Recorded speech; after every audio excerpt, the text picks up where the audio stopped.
살펴보는 시편 룻기입니다. 룻기 오늘 3장 6절부터 13절 말씀.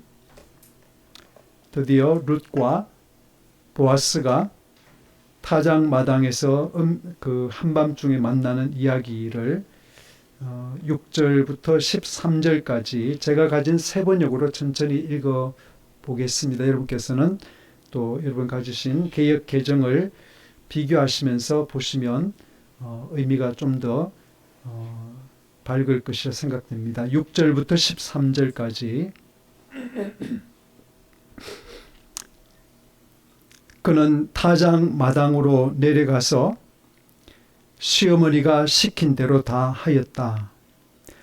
보아스는 실컷 먹고 마시고 나서 흡족한 마음으로 낫가리 곁으로 가서 누웠다. 룻이 살그머니 다가가서 보아스의 발치를 들치고 누웠다.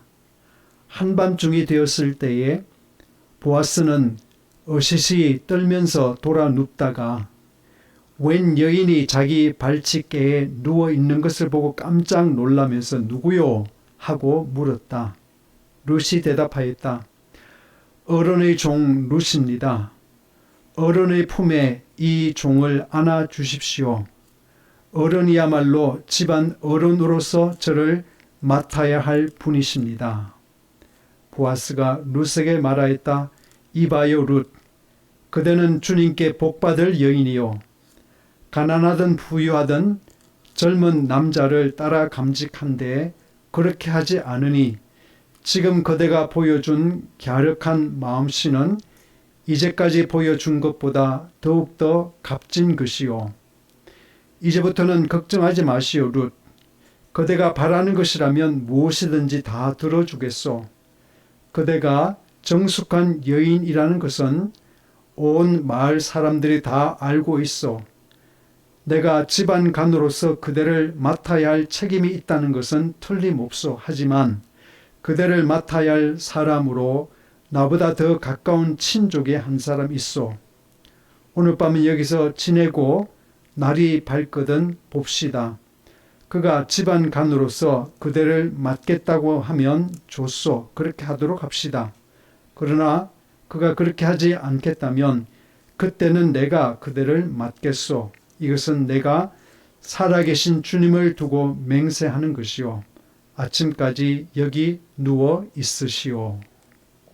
아멘. 네. 세 번역을 오늘은 조금 더 대화처에는 조금 더 풀어서 썼기 때문에 훨씬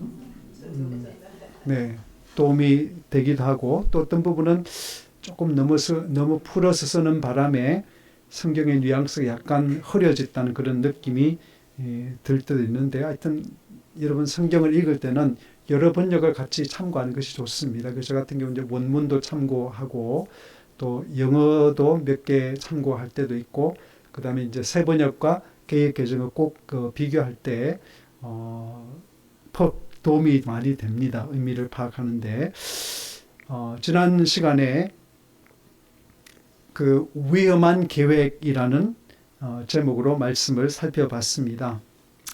룻이 아무래도 시어머니 나오미가 제안하는 바를 따라서 그렇게 실행을 하는 데는 그냥 그것이 물이 흐르듯이 그렇게 쉽게 모든 것이 예상할 수 있는 결과를 얻게 되는 그런 길이 아니라 몇 가지 위험 요소가 있다는 사실을 생각해 봤습니다. 왜냐하면 아무리 나오미의 뜻이 그랬고 룻이 또 그 시어머니 말씀을 순종했고 하나님 말씀에 또 그렇게 되어 있더라 하더라도, 그러나 일이 잘못되어서 보아스가 룻의 의도를 오해할 수 있는 그런 요소가 있고요.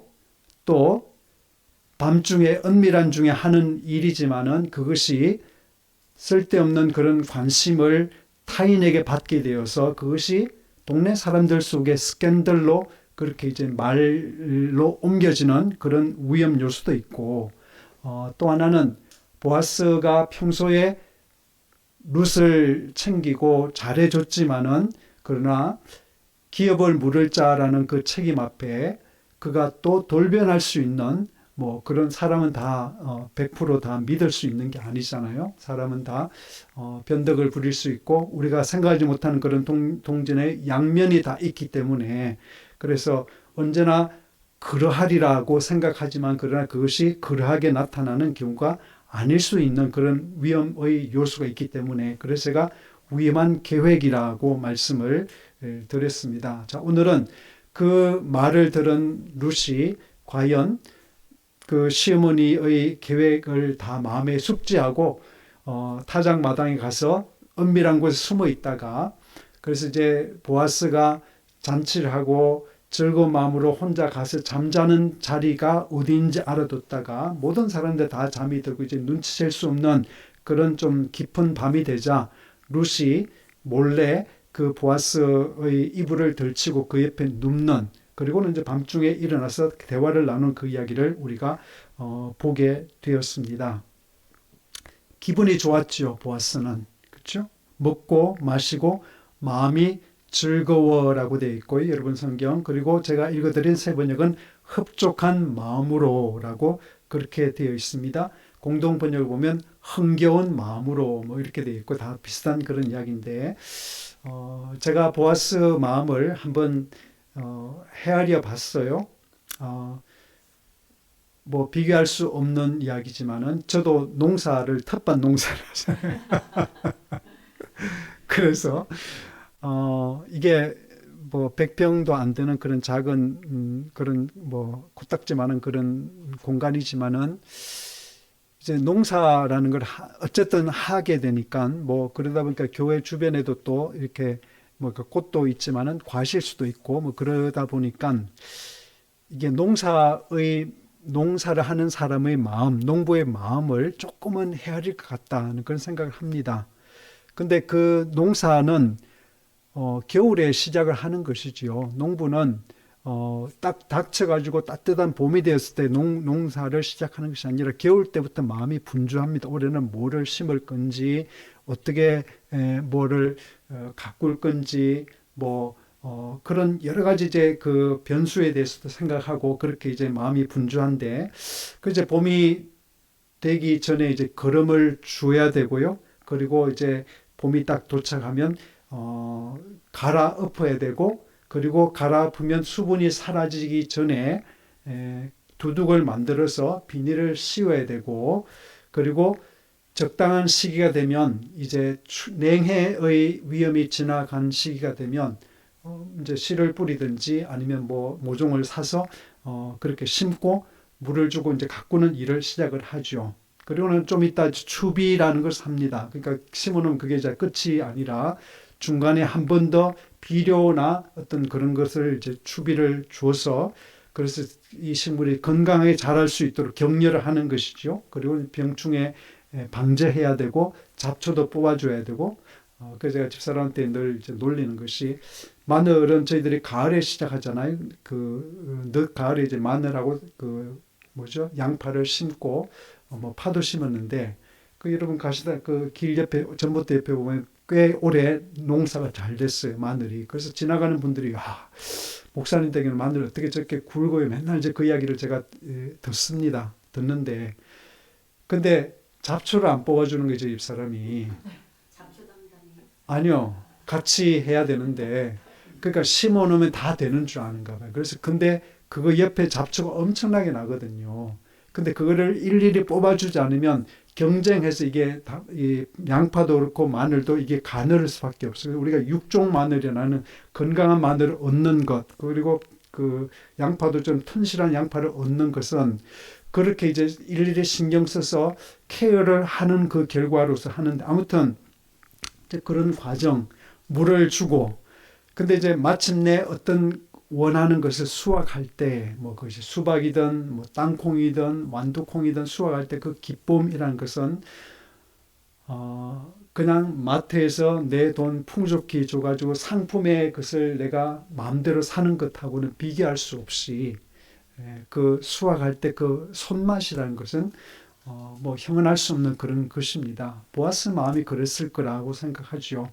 보아스가 한 해의 고단한 농사를 다 끝내고 또 그래서 이제 그 곡식을 다 모아서 그를 두드려서 그래서 이제 드디어 곡식만 얻게 되었을 때, 그래서 이제는 다 끝나고 이제 내일이면 가마니에 그릇에 담아서 이제 집에 곳간에 들이면 되는 그런 시점이 왔을 때에 그 농부로서 느끼는 그 기쁨과 든든함 같은 것은 저는 그 마음에 축제가 있었으리라고 생각을 하는 것입니다.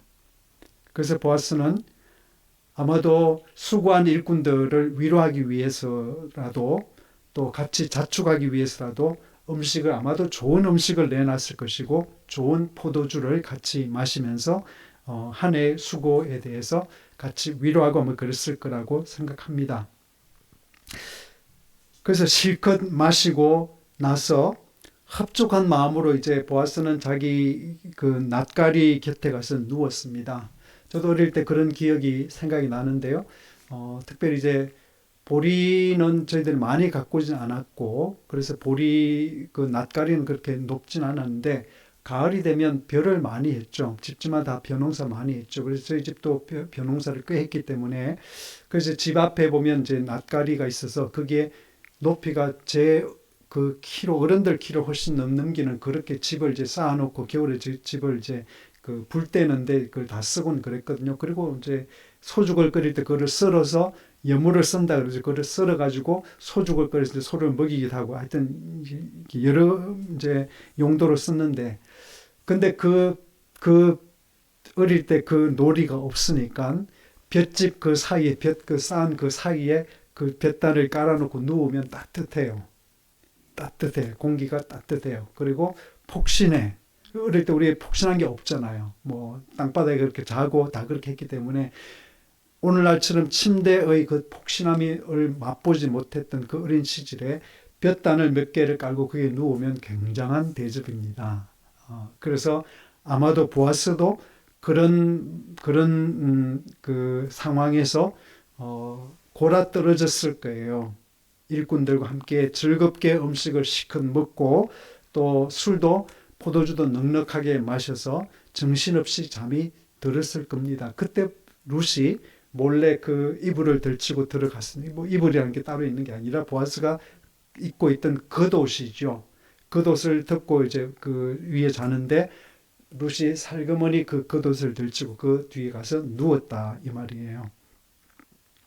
근데 보아스가 한잠을 자고, 몇 시가 됐는지 잘 모르겠어요. 한잠을 자고 이제 그 음식이라든지 포도주의 그 에너지가 이제 좀 떨어지는 그런 시기, 혹은 온도가 떨어지는 그런 한밤중이 되면 몸이 좀 어서서해서 좀 춥잖아요.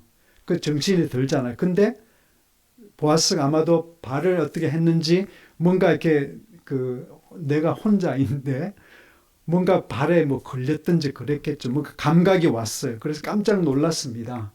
그래서 깜짝 놀라서 누구요라고 이제 물었습니다. 그때 룻이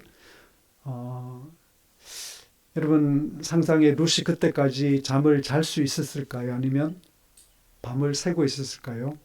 룻도 자기도 모르게 피곤해서 보았어요. 이렇게 잠이 깜빡 들었을까? 아니면 룻은 언제 깨나 무슨 말을 해야 되나 그 연습하느라 밤을 샜을까요? 네, 여러분 상상에 맡기겠습니다. 네. 룻이 대답합니다. 당신의 여종 룻이오니 당신의 옷자락을 펴 당신의 여종을 덮으소서라고 아주 우아한 그런 표현을 하는데, 제가 아까 읽어드렸던 그 세 번역에서는 이렇게 하고 있죠. 어른의 종 룻입니다. 어른의 품에 이 종을 안아주십시오. 어른이야말로 집안 어른으로서 저를 맡아야 할 분이시기 때문입니다. 라고 그렇게 말을 합니다. 그러니까 세 번역은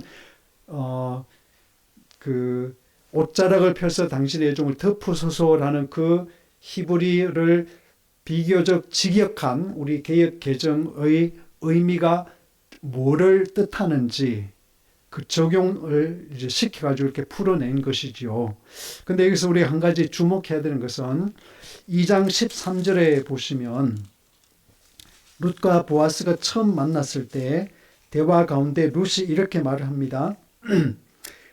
2장 13절 룻이 이르되 내가 내 주여 내가 당신께 은혜 입기를 원하나이다. 나는 당신의 하녀 중의 하나와도 같지 못하오나 당신이 이 하녀를 위로하시고 마음을 기쁘게 하는 말씀을 하셨나이다 하니라고 되어 있어요. 그렇죠? 하녀란 말이 두 번 나오고, 근데 오늘 본문 여기서는 룻이 자기를 소개할 때 9절에서 뭐라 그랬습니까? 여종이라고 그렇게 말을 하고 있습니다. 용어가 달라요. 히브리 원문에서. 그래서 하녀하고 여종하고는 뭐 우리 한글로 들으면 하녀나 여종이나 다 똑같은 것이지. 그렇죠? 한자로 쓰면 다 이게 종자고 뭐 아래 하자 들어가는 거니까 다 그런 거 아니냐고 하는데, 근데 여러분 히브리어에서 여종이라는 말은 여종이라는 뜻으로도 쓰기도 하지만은 어떤 때는 부인이라는 뜻도 있고요. 첩이라고 할 때에도 여종이라는 말을 썼다고 하는 것입니다. 베드로전서 3장 6절에 보면 베드로 선생님이 그 사라에 대한 그 칭찬을 하면서 뭐라고 그런가 하면 남편 아브람을 주라고 불렀다. 그래서 사라가 겸손하고 순종적인 그런 삶을 살았다고 칭송을 하고 있습니다. 그러니까 아브람을 사라가 저는 이 본문 그 본문을 읽을 때는 조금 어한 생각이 들어요. 왜냐하면 창세기에 나오는 사라는 언제나 좀 아브람을 앞서가는 듯한, 그래서 아브람이 사라가 시키는 듯한 뭐 그런 좀 그런 애처가 같은 공처가 같은 그런 느낌이 드는데 그건 아니었구나라는 생각하는데, 아무튼 그런 부분을 우리가 조금은 알 수 있는 것이 아브람이 하나님께서 아브람에게 너의 사랑하는 독자 이삭을 바치라 그랬을 때 아브람은 사라에게 묻지 않고 상의하지 않고 아침 일찍 이삭을 데리고 떠나지요. 근데 그걸 봐서는 언제나 중요한 일에 있어서는 아브람 주도권을 가지고 있었던 그런 사람이고, 그래서 그 관계에서 사라는 아브람을 주님이라고 주라고 불렀다고 하는 사실. 아무튼 그런 경우에 아브람과 사라의 그 관계는 여종이라고 그렇게 볼 수 있는 거잖아요. 주님이라고 불렀기 때문에. 그래서 룻이 자기 자신을 여종이라고 부르고 당신의 옷자라고 나를 덮으소서라는 그 말은 철저하게 은유적이지만은 청혼의 언어입니다. 저와 결혼해 주세요. 저를 당신의 아내로 받아주세요. 라고 하는 그런 프로포절입니다. 네. 그러면서 이유를 인언이라고 되어 있죠. 당신이 저의 기업 물을 자이기 때문에 뭐 그 청혼의 근거, 이유를 이야기합니다. 무슨 보아스에게 무슨 마음이 끌려가지고 이성으로서 좋아했기 때문에 뭐 그런 거 아니고요. 또 혹은 신분 상승을 위해서 그렇게 접근한 거 아닙니다. 이 룻기가 참 좀 재미있는 부분은 뭐냐 하면 하나님께서 룻기에 보면 기적을 행하신 이야기가 없습니다. 그렇죠? 하나님이 철저하게 그냥 이름으로만 나오지, 하나님이 이름으로 복 주기를 원한다 그러고 뭐 그런 것뿐이지 하나님이 직접 그 나서서 일을 하신 부분이 없어요. 하나님 말씀하지 않습니다. 철저하게 배경에 머무시는 것이 이 룻기의 특징인데, 그래서 때로는 그런 생각도 하죠. 하나님 이야기가 안 나오는데 이게 왜 성경일까라는 생각을 우리가 할 수도 있습니다. 근데 이 룻기의 배경이 사사기라고 말씀을 드렸죠. 사사기는 어떤 시대를 했습니까? 왕이 없어서 각기 자기의 소견에 옳은 대로 했던 그런 시대, 그런 암흑 시대, 혼란의 시대였다고 그렇게 되어 있는데, 그 혼란의 시대에 어둠 속에 살았던 그 사람들 가운데에도 반짝반짝 빛이 나는, 마치 깜깜한 하늘에 별이 금성별이 반짝반짝 빛이 나는 것처럼 빛을 발하는 그런 새 인물이 바로 사사기에 등장하는데, 바로 그게 바로 나오미와 룻과 보아스라는 사람이죠. 그래서 이 세 사람이 빛이 나는 것은 뭐냐 하면, 고엘이라고 하는 하나님께서 어떤 사람이 아들을 낳아주지 못하고 죽으면 그 가까운 형제나 삼촌이나 친척 중에 한 사람이 그 여인을 자기 부인으로 취해서 아들을 낳아주어서 그 가게가 끊기지 않도록 배려하시는 하나님의 그 놀라운 그 계획, 구원의 계획 가운데에서 그 당시 여러분 누가 그 계획을 기억하고 그렇게 살았을까요? 다들 자기 옳은 대로 했는데요. 사사기 읽어보면 정말 엉망인 것 같은 그런 삶을 살았는데 아무튼 이 세 사람은 그 고엘의 말씀, 하나님의 제도를 기억하고 붙들고 기꺼이 자원하는 삶을 살았다 이 말이에요. 그래서 하나님이 룻기에 부재하신 것이 아니라 하나님의 말씀을 삶으로 번역하고 살아내는 그 세 사람을 통해서 하나님이 드러나고 있다.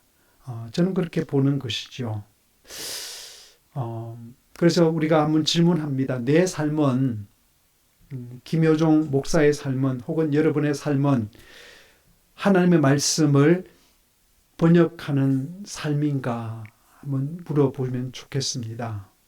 물론 그 말을 하니까 생각나는 우스갯 이야기가 번역은 반역이라 그래요.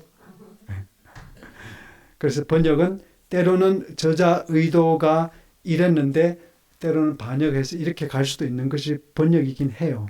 그러나 우리가 하나님의 말씀을 번역자로 살아가야 된다는 것은 하나님의 뜻하고 삐딱하게 우리가 그렇게 한다는 것이 아니라 정확한 하나님의 의도를 우리가 깨닫고 그 말씀을 우리의 삶으로 실천해낼 때 내 손이 그 섬김을 나타내고 내 눈이 주님의 그 어떤 그 긍휼과 자비의 그 표정을 나타내고 그렇죠? 내 말이 하나님 아버지의 그 구원의 아름다운 뜻을 드러낼 수 있다면 그것이 바로 주님의 말씀을 번역하는 삶이다라고 하는 것인데 이 세 사람이 바로 그런 삶을 살고 있다고 하는 것입니다. 자, 보아스가 그 말을 듣고는 룻에게 몇 마디 합니다. 무슨 먼저 칭찬합니다. 뭐라고 그런가 하면 나의 그 부자든 가난하든 네 처지 같으면 나이 비슷한 젊은 사람, 젊은 남자를 따랐을 것인데 여러분 젊은 남자를 따른다는 건 뭘까요? 그 이야기는 친척 관계 없이 그냥 재혼한다는 거예요. 그러면 남편의 가게를 잇는 것 아닙니다. 그 이야기는 이제 나오미의 시어머니로서의 그 관계를 끝내고 자기는 새 인생을 출발하는 겁니다. 물론 나오미에게 도움을 줄 수 있을지 모르겠어요. 근데 남편이 그거를 뭐 허락하겠습니까? 근데 보아스 이야기는 너는 너 자신의 미래를 위해서 젊은 남자를 연애해서 따라가기로 결정하는 대신에 시어머니의 미래를 위해서 그렇게 네 마음을 붙잡고 있는 그것을 칭찬합니다. 그걸 뭐라 그럽니까? 인애라고 그렇게 표현하고 있습니다. 더 큰 인애. 처음 인애보다 더 크다라고 하는데요. 처음 인애는 뭐겠습니까? 룻이 보였던 첫 인애라는 것은 모압 지방을 떠날 때 시어머니가 얘들아 집에 돌아가라. 너희 아버지 집에 어머니 집에 돌아가서 새 출발해야지. 나하고 떠나면 무슨 희망이 있겠어? 너희들이 가는 곳은 험난한 곳이야. 고향도 아니고 내가 가서 너희들한테 남편감을 구해줄 수도 없고 나를 기다리는 것은 과부로서 힘든 삶인데 너희들이 가면 고생이다. 너희들이 또 고생하는 걸 보면 내 마음이 더 아파. 그러니까 제발 집에 돌아가라고 권면했을 때 오르반을 울면서 시어머니와 이별하고 돌아갔습니다. 그런데 룻은 시어머니를 붙쫓았더라. 더 바짝 시어머니 곁에 머물면서 시어머니를 따라왔다. 그러면서 시어머니의 백성이 내 백성이 되고 시어머니 하나님이 내 하나님이 되고 그래서 죽음 이외에 내가 시어머니를 떠나면 하나님이 내게 벌을 내리시기를 원합니다. 라고 아주 단단한 말을 한 것이죠. 그래서 룻이 그 말을 했을 때 나오미는 더는 그 단단한 마음 때문에 빈말하지 않고 룻과 동행을 허락하죠. 네.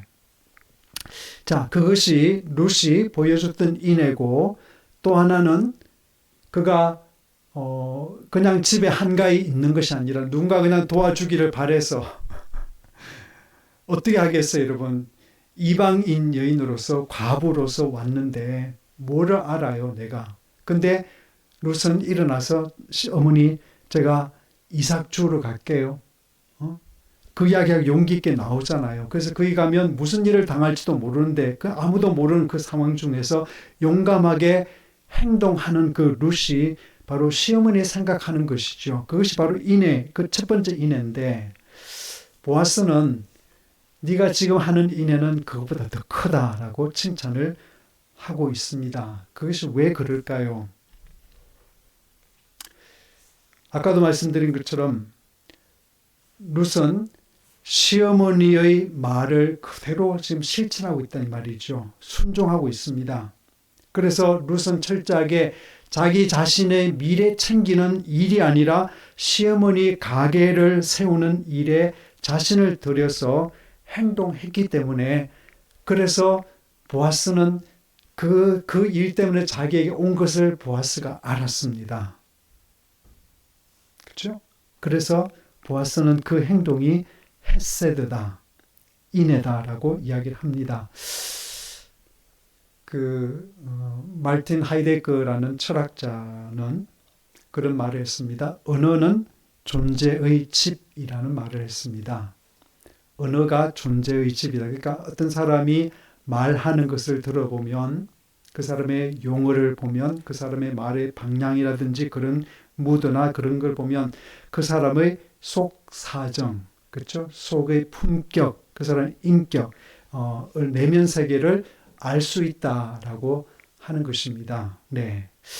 보아스 언어를 보면 굉장히 절제하면서도 첫 번째 만남에도 그러했지만은 보아스는 절대로 나이가 많은 사람으로서 낯대는 이라고 그렇게 하지 않습니다. 또 젊은 사람이라고 또 외국에서 온 과부라고 가볍게 그렇게 값싼 어떤 동정심으로 말하지 않습니다. 철저하게 그 룻을 높여줘요. 룻의 잘하는 것, 그러니까 없는 것을 칭찬하는 거 아니고요. 없는 말을 허풍을 해가지고 공인의 그 마음을 띄우려고 그런 거 아니고 룻이 한 행동을 보아스는 지난주에 제가 설교에 강조했던 것이 뭐냐면 주목하는 것이 도덕력이다라는 말씀을 드렸습니다. 주목이 도덕력이다. 그 김애란 작가 이야기를 제가 했는데, 그렇죠. 어떤 사람을 칭찬할 때에 단지 그 사람을 겉으로 보고 외모 보면서 그렇게 그 정도도 우리 좋은 그 관심이 될 수 있는데, 근데 보아스는 그 수준을 넘어서 그 사람의 내면 세계를 들여다보고 그 사람이 가지고 있는 좋은 점을 이야기함으로써 보아스는 상대방 듣는 사람의 그 속에 있는 선한 가능성을 끌어내는 어떤 그런 언어를 쓰고 있습니다. 그래서 인애라는 그 단어 헤세드라고 제가 룻기 처음 할 때 말씀드렸습니다. 히브리어로 헤세드라는 말인데, 근데 이 인애라는 말, 헤세드라는 것은 하나님의 말씀을 삶으로 번역하고 사는 사람들의 키워드라고 그렇게 볼 수 있습니다. 그 사람이 하나님의 말씀을 번역하며 산다는 게 뭘까?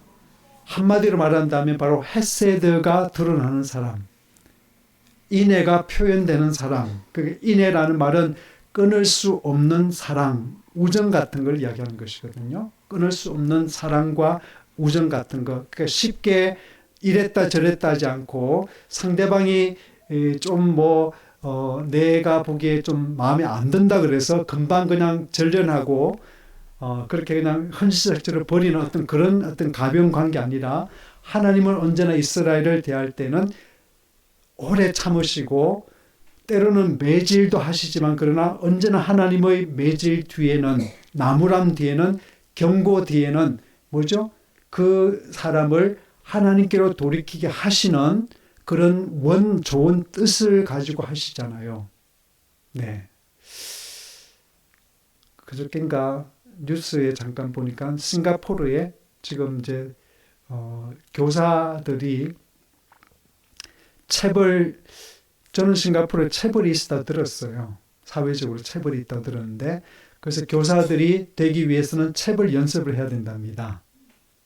그래서 그 영상이 나왔어요. 그래서 인형을 이렇게 마네킹 같은 걸 놓고 그 뒤에 히프에다 이제 그 무슨 방석 같은 걸 붙여놓고 이제 교사들이 때리는 연습을 하는 거예요. 그래서 이제 아이가 뭐 예를 들면 수업 시간에 뭐 수업을 방해했다든지, 혹은 아이가 핸드폰을 쓰면 안 되는데 핸드폰을 했다든지, 뭐 혹은 심각하게 좀 나쁜 영상을 봤다든지, 그러면 선생님이 체벌해야 되잖아요. 근데 우리나라 선생님 중에 제가 듣기로 10명 중에 3명이가 4명은 아이들한테 폭력을 당하는 경험이 있다고, 그 아픈 이야기 제가 들었습니다. 우리 선생님 출신 유 집사님 이제 꽤 퇴직하신 지 꽤 됐기 때문에 그때는 안 그랬었겠지만은, 지금 선생님들은 아이들한테 매를 대는 선생님이 없고요. 매대지 못하죠, 법적으로. 근데 오히려 매 맞는 선생님들이 늘어가고 있다는 아픈 현실을, 아무튼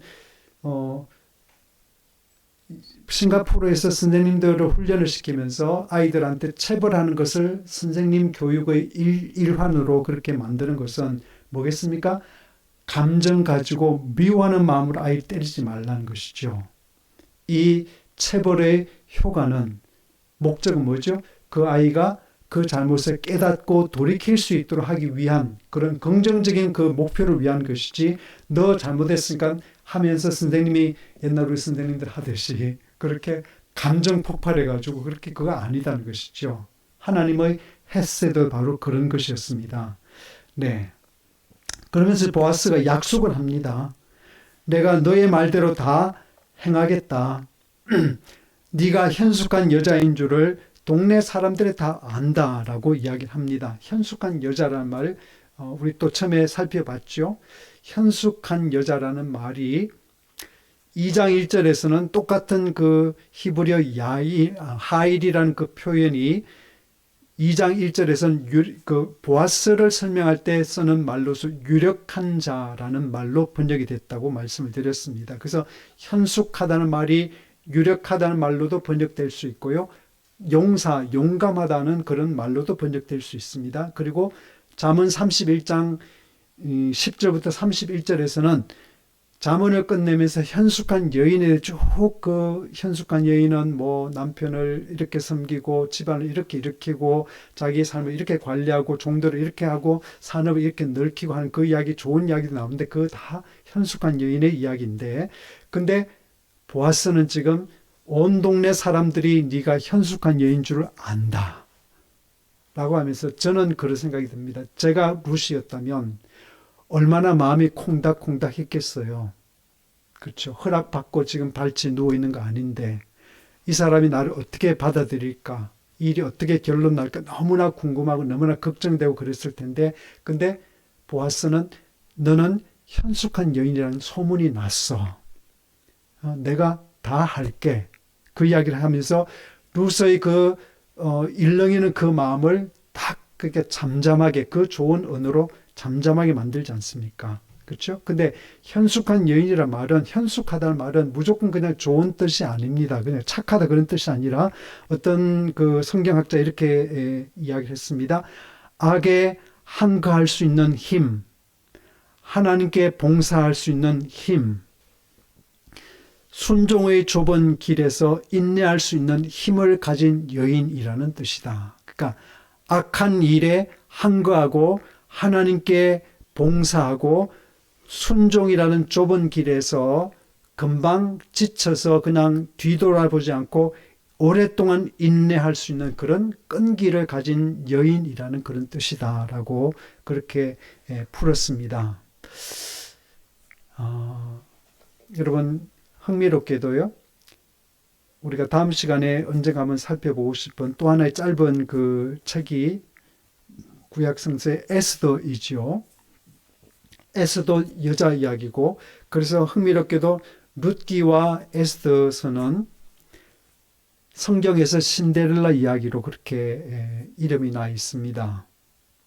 룻이 이방 여인으로서 이삭을 줍다가 그 동네 부자 유력한 보아스의 아내가 되는 것, 그리고 에스더는 유대 여인으로서 포로 잡혀갔던 그 신세에서 페르시아 왕과 결혼하는 왕비가 되는 어마어마한 그 이야기를 우리가 에스더에서 읽게 되는데, 아무튼 그래서 성경에 신데렐라라는 그런 명칭이 있습니다. 근데 여러분 아시죠? 신데렐라라는 뜻이 뭔지요?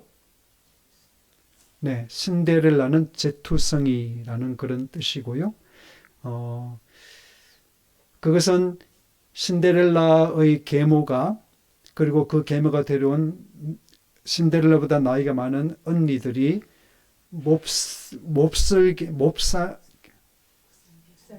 살게 굴었고, 신데렐라를 아주 험한 일들을 시켰고, 그리고 무엇보다도 그 신데렐라를 벽난로 앞에 자게 해서 벽난로에서 늘 이렇게 그걸 정리하고 그런 일을 하느라 그 죄를 몸에 묻혔기 때문에, 그래서 제투성이라는 그런 뜻의 이름인 신데렐라가 붙여졌다는 것입니다.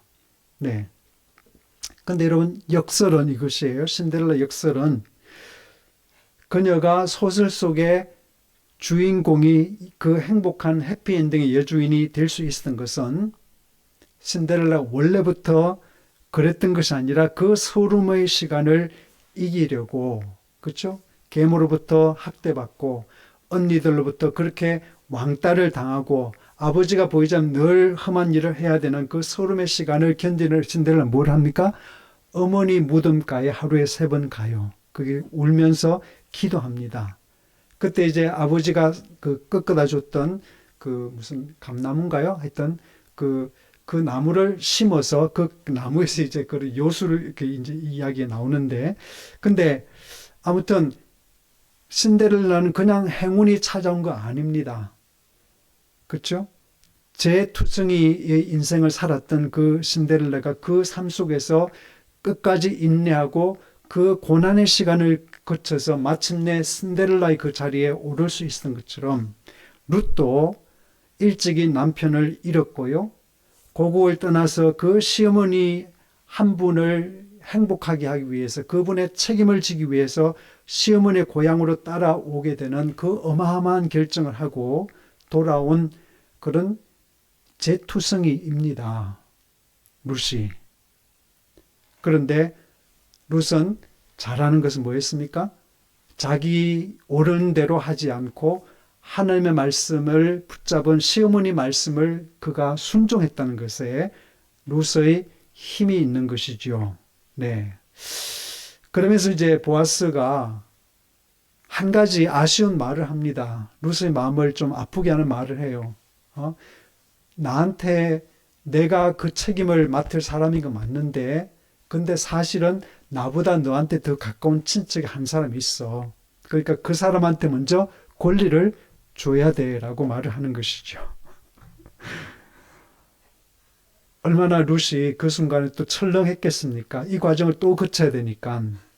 룻은 이미 보아스를 좋아하고 의지하고 보아스가 자기를 맡아줬으면 아무 문제가 없겠는데, 그래서 자기가 이 한밤에 이 어려운 일을 했는데 보아스가 그렇게 오늘부터 너는 내 거라고 이렇게 로맨틱하게 받아주지 않고 다른 사람한테 먼저 물어봐야 돼 라고 말을 합니다.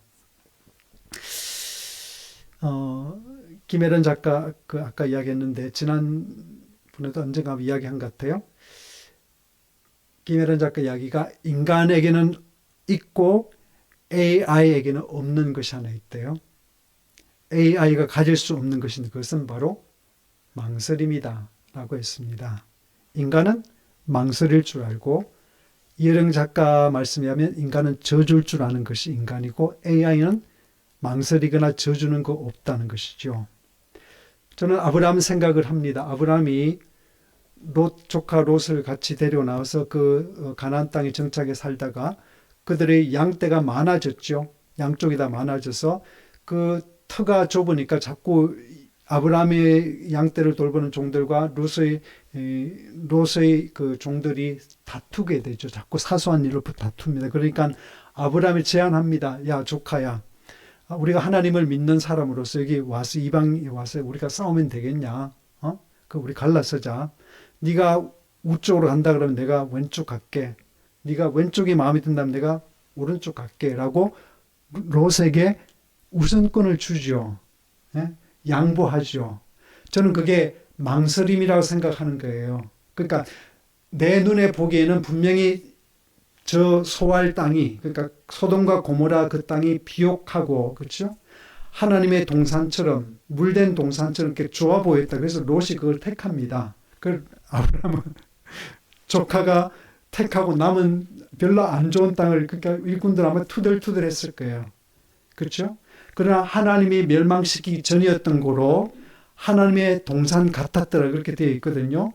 그런데 저는 그것이 그 아브라함의 좋은 면이라, 인간다운 면이라고 생각해요. 아버지, 그러니까 자기가 삼촌으로서 얼마든지 좋은 것을 먼저 택할 수 있는 그런 권리가 있습니다. 그게 그 사회의 그 관습이에요. 아무도 그거를 뭐 욕하거나 뭐 나무랄 사람 없습니다. 근데 아브라함은 그렇게 하지 않아요. 그렇죠? 멈춥니다. 망설여요. 그리고는 롯에게 우선권을 줍니다. 그러니까 보아스도 지금 그걸 하고 있잖아요. 얼마나 마음이 급했겠습니까? 룻을 주고 싶지 않았겠죠.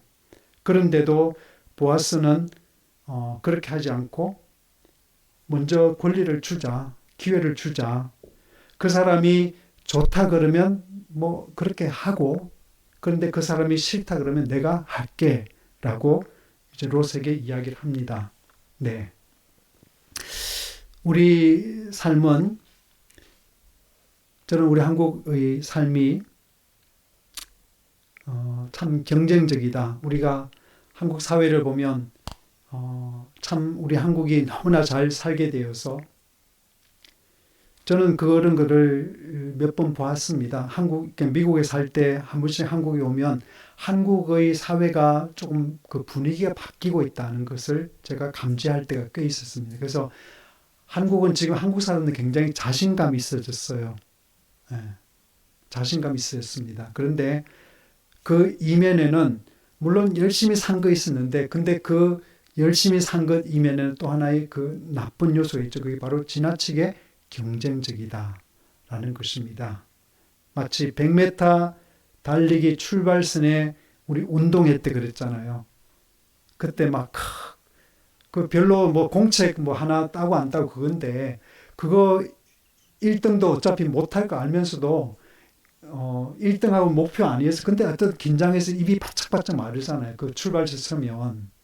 근데 저는 우리 한국의 아이들이 지금 어쩌면 그런 긴장 상태에서 살고 있다 라고 생각합니다. 최근에 우리 강일구 목사님 그 집의 딸내미, 둘째 딸내미 아이가 그 동탄 화성에 그 특수학교를 다녔어요. 기숙학교를 다녀서 좋은 학교 다녔죠. 서울대를 뭐 100명인가 넘어 갔다고. 우리나라 꽤 이제 몇 등 안에 들어가는 유명한 학교인데, 근데 약대를 가고 싶었는데 성적이 잘 안 나왔던가 봐요. 그래서 제가 알기로 꽤 괜찮은 인서울의 학교가 됐는데 본인은 친구들이 다 뭐 고대, 연대 이런 데 갔다고, 자기 그 마음에 안 든다고 그래서 오늘 지금 재수를 하고 있대요. 그 부모님이 또 아주 애를 많이 쓰죠. 그 아이를 또 강남에 있는 그 기숙학원에 또 보내야 되니까 돈 많이 들잖아요. 힘들잖아요. 네. 근데 그런 걸 보면 우리나라가 참 경쟁적이고 속도, 또 어떤 우리가 이야기하는 어떤 클래스라는 것이 되게 중요한 그런 사회에, 여러분 예수를 믿는다는 것은 대안의 삶이 가능하다는 것을 보여줄 줄 아는 거예요. 그 안에 끼어가지고 같이 경쟁해서 이기는 것이 예수 믿는 삶이 아니라, 예수 믿는 삶은 이 사회는 그렇게 가르치지만 그러나 그렇게 안 해도 인간은 얼마든지 인간다울 수 있어. 인간은 얼마든지 행복할 수 있고 얼마든지 기뻐할 수 있고 얼마든지 하나님의 자녀다운 삶을 살 수 있어 라고 보여주는 대안적인 삶이 가능하다는 것을 보이는 것이 예수 믿는 삶의 모습이라고 저는 생각합니다. 네. 타인에게 우선권을 양보할 줄 아는 보아스. 참 아름답죠. 네. 그래서 나오미가 처음 그 밭에서 돌아온 그 룻에게서 보아스 집에서 일했다는 그 말을 들었을 때 헤세드라는 말을 씁니다. 인애를 베푸는 사람이다. 은혜를 베푸는 사람이다. 그렇게 이야기합니다. 근데 저는 그렇게 생각했어요. 보아스가 그런 사람이 된 것도 무슨 배경이 있을 텐데 뭘까? 여러분 그게 사람이 하루아침에 그런 인격을 품게 되는 거 아니죠. 하이데거 말한 대로 언어는 존재의 칩이라 그러는데 그런 지금 우리 본문에서 두 번이나 만나는 그 보아스의 그 언어를 통해서 참 인격이 있는 분이다, 품격이 있는 분이다라고 느끼는데 그 비결이 뭘까 저는 생각하는데 나름대로 제가 내린 결론은 그것입니다. 보아스는 어머니가 특별한 분이었습니다. 누구였어요? 여리고의 기녀 라합이었죠. 그러니까 가나안에서 출발해서 이스라엘 백성들이 이제 가나안에 처음 들어갈 때 처음 맞닥뜨린 그 성이 바로 여리고였는데 여리고는 난공불락이었습니다. 근데 하나님께서 여리고 성을 매일 하루 돌게 하시고 일곱째 날 7바퀴를 돌게 하셨죠. 그리고 여리고 무너졌습니다. 그때 그 여리고에 처음으로 모세가 보낸 정탐꾼들이 갔는데 그 정탐꾼들이 들킬 뻔했는데 죽음을 당할 뻔했는데 숨겨준 사람이 누구냐? 바로 라합입니다. 그 여리고의 기생 자기 집에 숨겨주고 나중에 약속했어요. 하나님께서 우리는 다 들었다. 우리는 지금 여러분의 당신의 섬기는 여호와가 광야에 어떤 일을 하시는지 우리 백성 너무나 듣고 긴장하고 있다. 다 떨고 있다. 그러니까 나 멸망시키지 말라 이야기합니다. 그래서 그 정탐꾼들이 약속하죠. 너희 집에 빨간 줄을 매달아 놓으면 그렇죠? 그 멸망시킬 때 우리 군사들한테 말해서 너희 집 지켜줄게 하고 그렇게 해서 구원받은 사람이 바로 라합이고 그 사람과 결혼한 이스라엘 유대인이 바로 살몬이에요. 그래서 마태복음 1장 5절에 보면 살몬은 라합에게서 보아스를 낳고 라고 그렇게 되어 있습니다. 여리고에 기녀였던 어머니 라합은 하나님이 어떤 분인가라는 것을 소문으로 들었고 그리고 실제로 여리고성이 무너지는 그 경험을 통해서 하나님이 얼마나 위대한 분인가 하는 것을 보았고 그래서 정탐꾼을 숨겨주는 그런 또 하나의 현숙한 여인이었습니다. 용감한 여인이었습니다. 그 어머니처럼 보아스도 눈앞의 이익이 아니라 하나님을 마음에 모신 그런 삶, 하나님의 거처로서의 삶을 살았고 또 처음에 본 것처럼 며느리를 보내고 나서 하루 종일 기도했고 마음 졸였을 나오미의 그 기도의 응답처럼 보아스는 그 룻을 선대하고 그에게 풍족하게 그를 보내는 그 일을 하게 되는 아름다운 삶을 살았습니다. 말씀을 정리하겠습니다. 김기석 목사님이 그 이야기를 했습니다. 가장 큰 불효는 부모보다 정신 그릇이 작게 사는 것이다 라는 말을 했습니다. 부모보다 정신 그릇이 작게 사는 것이 부모님에게 큰 불효다 그런 이야기인데요. 다 상식적인 그런 이야기입니다. 그러니까 부모보다 잘 살아야 된다, 편하게 살아야 된다 그런 이야기 아니라 부모가 너무나 바쁘게 힘들게 사느라 정신 그릇이 작게 살았지만은 그러나 우리는 더 밝은 세상에 사는 사람으로서 부모보다 더 베풀고 부모보다 더 선을 행하고 부모보다 더 하나님을 잘 믿고 그렇게 살아가야 된다 그런 이야기죠. 저는 보아스가 베들레헴의 유력자가 되어서 룻의 그 운명을 이제 끌어안잖아요. 룻이라는 그 자기가 안 도와줘도 되는 그러니까 그 고엘이라는 그 제도는 자원하는 것이라 그랬습니다. 자기가 형편이 안 되거나 내가 싫으면 못하는 거예요. 안 하는 거예요. 근데 보아스는 기꺼이 그 룻의 운명을 끌어안았습니다. 그래서 시대의 어둠을 끝낼 수 있는 다윗이라는 그 역사적인 사람의 정조부가 되었으니 저는 보아스는 어머니 라합보다도 아버지 살몬보다도 더 크게 살았다. 정신의 그릇이 컸다라고 생각하고 말씀을 정리하면서 저와 여러분도 하나님을 아버지라고 고백하는 우리가 허투루 혹은 하나님을 마치 모르는 사람처럼 아무것도 받지 못한 그런 가난한 사람처럼 그렇게 살 것이 아니라 늘 우리 자신의 정신 그릇을 안팎으로 닦아서 부끄럽지 않게 살아가는 그런 성도 되기를 주의 이름으로 축원합니다. 기도하겠습니다.